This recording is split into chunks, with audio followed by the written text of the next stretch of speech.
or the distinction between desire and needs, and you know, so you recover these dimensions when you talk about desires of, you know, something that is more subjective, and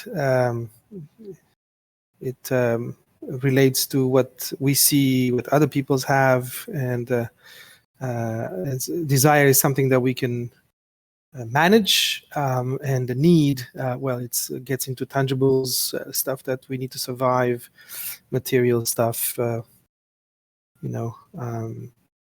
So these are not the same things. When it comes to scarcity, apply it to those things, you know. I think we have to be aware of, is that a need or a desire that is manufactured or created, or a cultural feature, or, you know.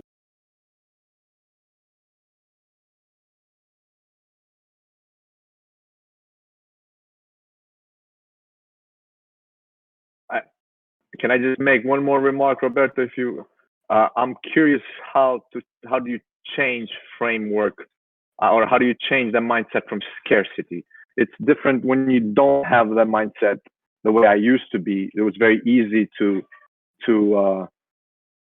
be in line with what my needs and what the access was. But once you have scarcity downloaded in my mindset already, it's sort of like evolution. Like I have to evolve upon it. You cannot just remove that out of me. And I'm curious, how do you see this this process, and how does everyone see so? Yeah, I think that's a fundamental question, and it's one of the most fundamental, because, you know, we live in a system that you resonate with the system. So right now, saying, you know what, I'm gonna choose to live in a system of abundance. What does it mean exactly? You know, how do we create it, right? Right now, our monetary system is based on something that was physically scarce, that is gold. Was based on that. Now it's kind of a fictionally attachment to gold, but the thing is, like, the system is floating, right? It's just this kind of like the economy is just going like whatever it is, and, you know, it's kind of like sort of normalized. But in practice, what we really value, I mean, it's not the euro or it's not the dollar. What we really value is the friends, where we breathe, the good food we eat.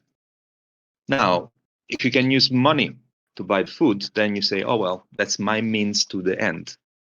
And that's why we have to pass through the scarcity mindset.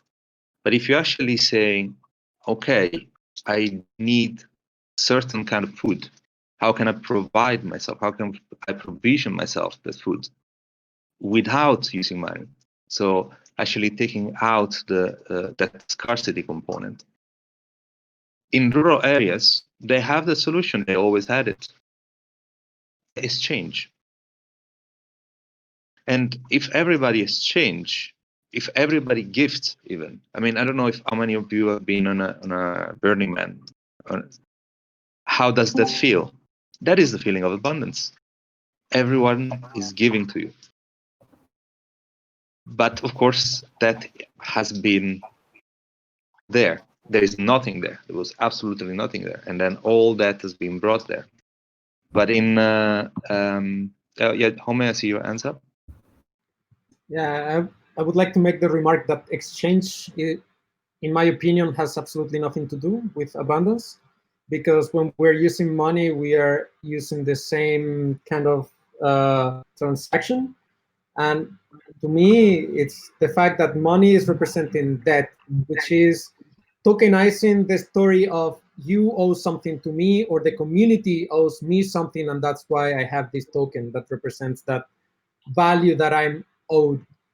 And to me, the abundance narrative is one that doesn't have this component. You just give something and you create value in that process, but you don't need to keep accounting of that. Yeah. Yeah, so that's actually, if you give with accounting, that's called a gift, right? Maybe I can use this anecdote, and some of you already know it, but One is the representation of heaven and hell, and in hell everybody has hands like spoon, and there's so much food, but they're too long, so you can never bring that spoon to your mouth. And then in the paradise is exactly the same situation, but people are using these hands to feed each other. Right, so maybe another example is if you actually play a game and you actually say, I have 10 heroes, and you need to stand up and go take. Everybody puts 10 euros on the table, and what you can do is take 10 euros from others. Then everybody will have this feeling. You can take as much money as you want from others. Everybody will try to get more, because as they go back to their seat, they won't find their money. Somebody else has taken it. But if you repeat the same game and you say, now take some money and just give it to somebody else, when you come back, you will find more money than what you took. The amount is exactly the same. It's just the mindset, and that goes from scarcity to abundance. So in a way, what changed here was simply the prompt. So if you do have a way to change the prompt and what are actually our set of values, how do we exchange, then we're going to be able to actually move from the scarcity mindset to the game B, and the game B having an abundance mindset.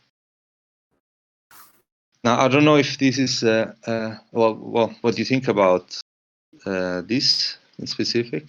Maybe a round of reaction on the examples I gave? I just want to share. Go ahead.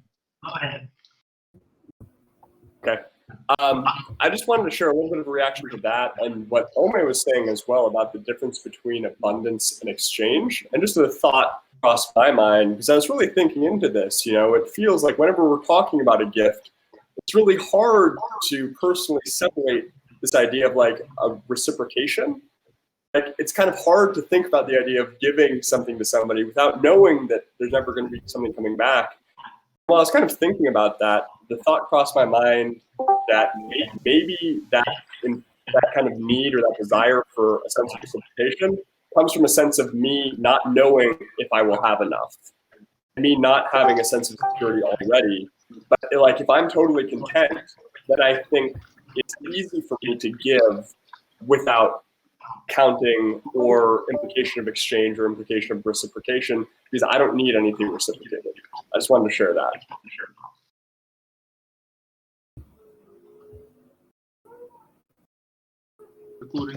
Yeah, I want to support Roberto and the mindset view.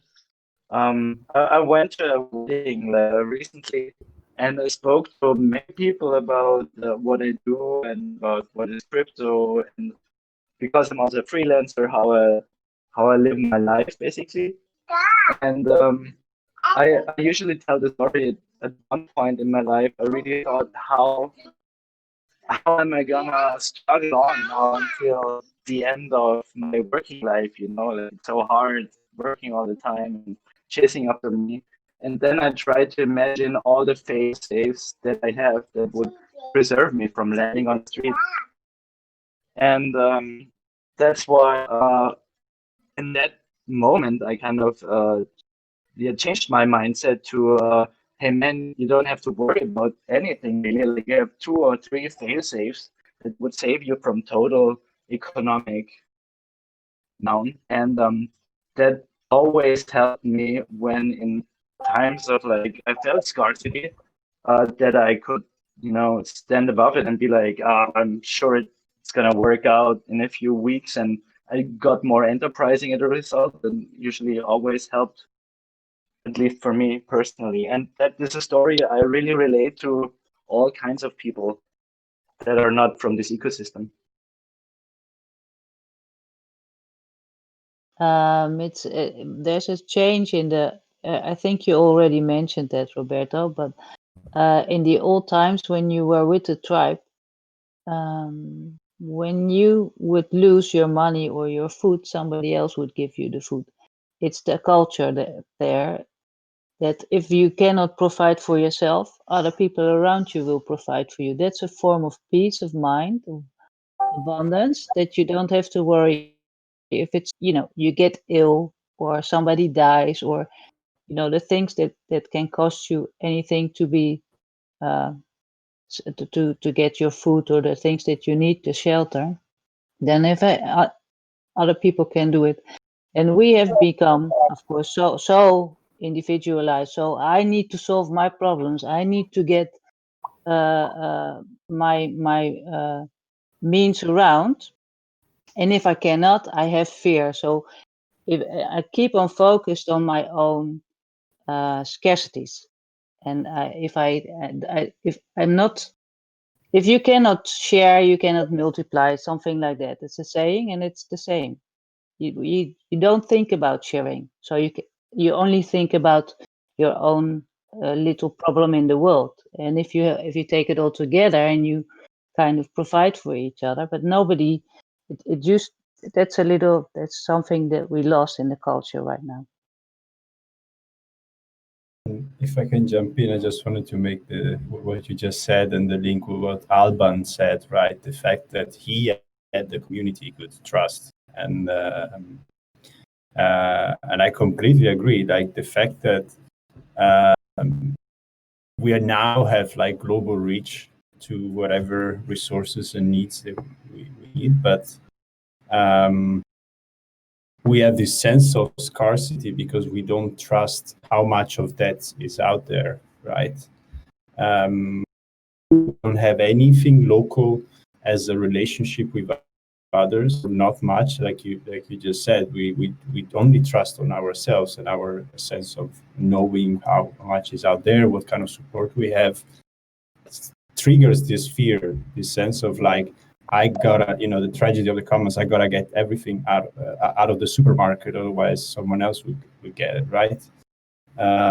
So I just wanted to make the link. I think it's an awesome dialogue we're having, and a lot of things are happening in my head at this that connected.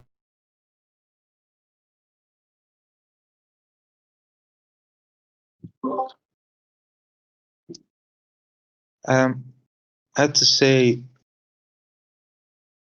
there is fear is what dominates the world of scarcity. So maybe what we should do, and also I agree with all of you, and I mean, if we have a network of solidarity, or what is a network of solidarity? The network that you will know for sure that it will never abandon you, will never let you let you alone. It's almost like a family feeling, right? And for the good families, not. But now the question is then pretty much like, how can we extend what we already have into community of solidarity, into families? How can we, using the technologies that we have today, extend that feeling to everyone in the world? Or it doesn't have to be everyone. It could be just the people on this chat and whoever we like, right? I'm talking about, we are now being connected from different parts of the world in this conference. And we are using a tool. We don't know how it functions, we're just using it. Can we think of a tool that will agree on sharing our resources, our common resources together, so that we can support each other? And then the question would be, if you're asked to do a leap of faith and say like, okay, well, I have my life, which I can continue to have, by the way, but I think I will feel secure if I can get at least these things, this list of things. This is my ticket to feeling secure. If I have this, I will feel secure forever. If I have this forever. So if each one of us thinks about that, and and we brought it actually down. And I'm actually serious. Let's write it down and put it together into a sheet or a document. And potentially, but you cannot write money in there. That's actually the only condition. You actually have to write the things that if you say, I have this forever, I will get this forever. I will feel in abundance forever. And then the only thing that we need to do is just find out ways to make sure each one of us gets that. So if it's food that we need, only one seed makes a plant. And out of the plant, you get hundreds of seeds or thousands of seeds. We live in an abundant world and we forget to realize that. So if it's food that we need, we can solve that. There are other things that we will need. But I'm sure that if we can send the man to the moon, if we can devise machines that can go to Mars, I'm pretty sure that we're going to be able to find out automations that will be able to support each of our needs. If we have a network that only focuses on actually creating abundance rather than making money for ourselves so we can survive in the scarcity mindset. So I know it's a little bit idealistic, but I'm actually very serious. If we only focus on our needs, and we make sure we automate or we organize around them, we can achieve abundance in our group. And then if we do have the formula, we can just share it to others. So now what we can do, we have been thinking about this for a while, and next after me I talk with Thomas, and we've been talking about devising a platform also with other people, of course. And it could start with a simple thing as a asset-backed mutual credit. Why do I say that it could start there? Because anybody can have it. We can have it with each other. You just have an accounting system that just says like, oh, I gave something, and you just account that if I do give something, then I can get it back from somebody else. It's just that simple. It's fair trade. I'm not profiting or anything. I just gift, and now the system can return. So I don't know if Thomas is already inside. Let's see, Thomas. Thomas, are you there?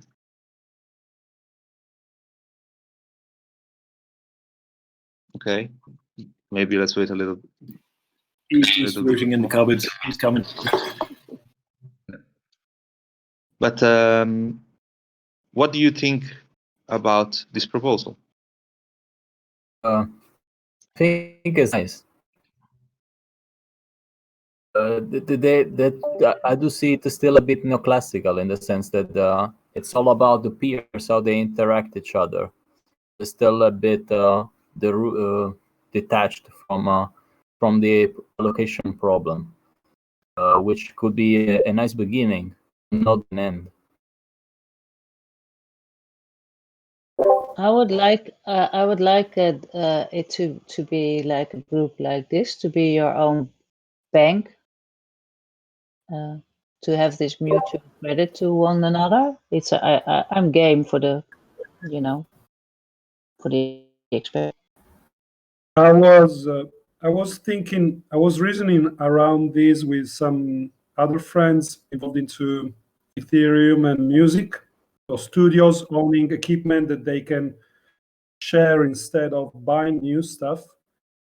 And the thing that we kind of got to was the point of insurance. How to get these devices, assets to cover for their own maintenance. So I'm sharing something that we came up to, which was having each owner being compensated for the value of the device, and then the device actually owning itself and creating its own insurance fund for its own maintenance over a long period.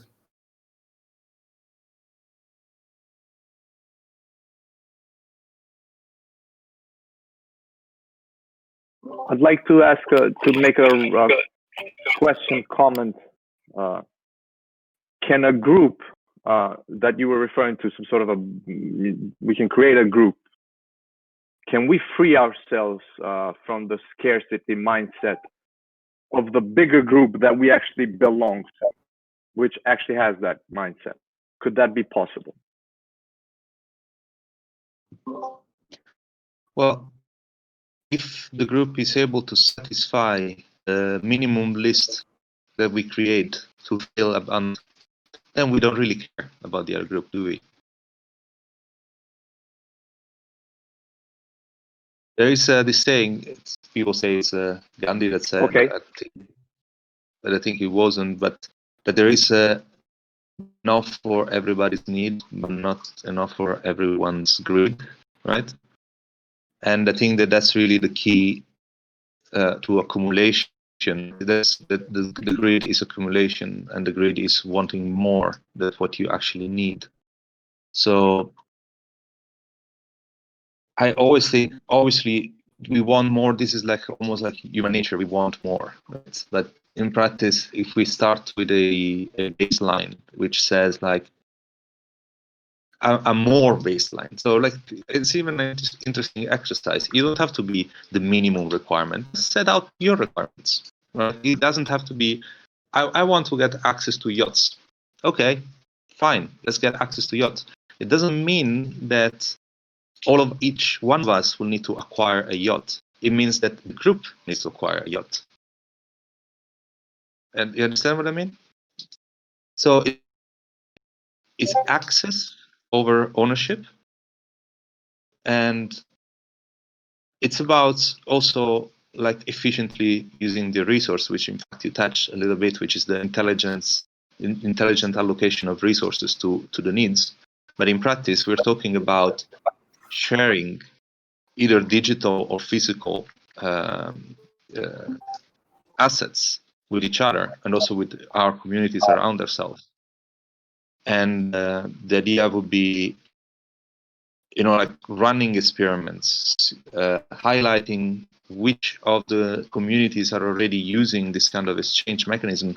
After Corona, I've seen so many news about people going back to this kind of like concepts. And we do have in the crypto community the power to facilitate this. And so I don't see the reason why it shouldn't happen within the next 10 years, even though it does sound like science fiction, a world in which people are sharing with each other and actually feeling safe, because they will feel that this system is going to sustain them forever, right? But I think 10-year time is a kind of round kind of deadline that we can set to see where we can get, and all of the ideas and all the contribution that every single one of us or the people that join this solidarity network will have to improve. For instance, indeed, let's make the like as Matteo suggested, let's make the tools own themselves, and we just put an insurance on top of them, right? So this kind of like mechanism that you can build up on top from the base concept of providing for everyone's needs within the network. As if you're going to Mars, right, and you have counted resources, and you say, well, we need to bring more people, then we need more oxygen. How do we get more oxygen? And just think about that. And only when you bring more oxygen, you welcome more people into the network. You welcome more people into Mars. Right, so you can start a very... Oh, sorry, I was eating myself. Tibi had his hand up, just to let you know. Interesting. We should get on the moon before, though. There's no gravity there, but it's no atmosphere. Yeah.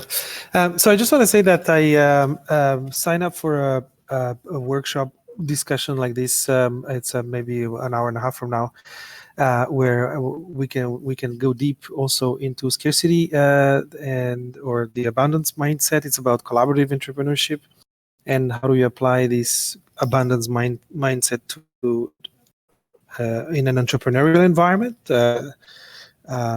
Making resources more available for entrepreneurs. Yeah, so just to say that, there's another discussion later where we can go deeper into these topics, and that's from my experience with Sensorica and other organizations. Awesome, thanks. If there is a comment, because I see now Thomas is online, so if you have any other things before we can pass. I would just share one brief comment in response to Alban, and this might be an invitation for conversation with I don't know if this would require permanent transcendence from the kind of modern status quo scarcity mindset to a permanent set of abundance. It could be, you go into this new social system, you go into this new community where having a mindset is crucial, but you still retain the ability to inhabit different mindsets based on different. You can recognize systems. I just want to don't have this safety yet. Like, you could also have the presence of mind be like, it would be great to have abundance here, and maybe we should work on that, but I will have the same support that I would have inside of the Solidarity Network. That's it. Can I add something to that? To this point, I find it really interesting. I think that that it's actually needed that we get out of the system sometimes to trigger that we go into the chaos, right? And then coming back to the system which you described, Roberto, which sounds to me like new age culture, which I'm in love with. But I think it's very important that even if there is this community existing, that it's constantly like getting out of the comfort zone to get triggered by the old system, because only, and that comes back to the initial discussion which we had, only if we acknowledge this duality of both systems, we are, I think, able to create the best system, or the best beautiful. Not sure if this makes sense, but to you. Totally. It's ethos logos duality, just to phrase that one, but is the tools of the reality. So like, we shape the tools based on our reality, and then tools shape us based on the reality that we've shaped the tools into. So it's like a really small iteration each time, getting away from the old paradigm into the new paradigm, and then over time the new paradigm becomes the old paradigm. You have to just keep moving forward iteratively. But mythos logos duality. Also, is Thomas presenting?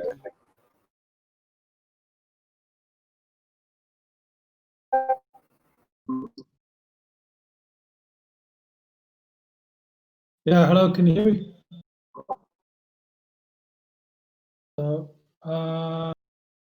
Should be able to see my screen.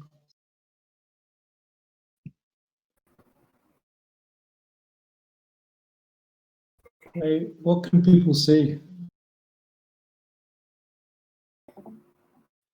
Terminal. Sorry? I see, it looks like a terminal. You see a terminal. Okay. Yes. Yeah, that's.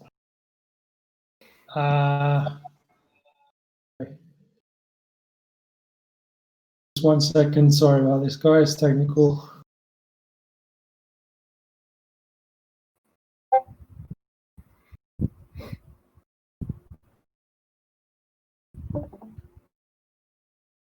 Now?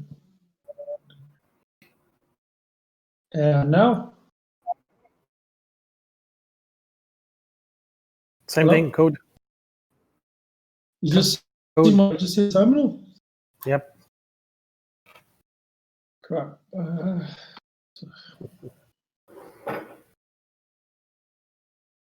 I guess.